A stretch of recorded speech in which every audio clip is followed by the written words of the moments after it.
What's going on, guys? Today I'm going to show you how to replace or clean cabin air filter on a 2014 Nissan Altima.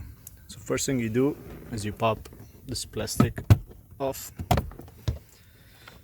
put it on the side. Then you get underneath. This is the cover right here.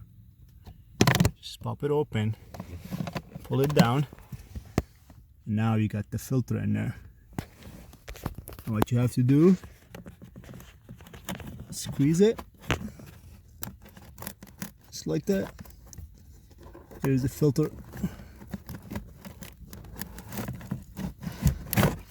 and pull it out.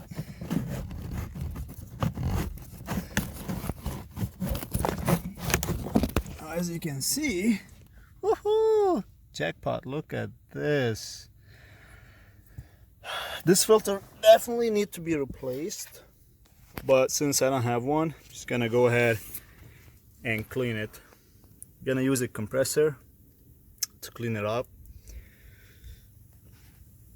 Alright guys, this filter is in really bad condition, needs to be replaced, but I don't have one on me right now, so I'm just gonna go ahead and clean it, put it back in, and then when I buy one, I'll just go ahead and replace it. But look how dirty this is. And it's recommended to be replaced anywhere from like 15 to 20,000 miles.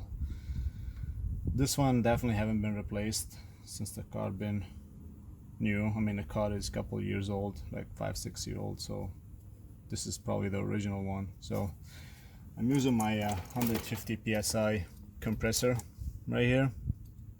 Nothing too fancy. Just gonna go ahead and turn it on.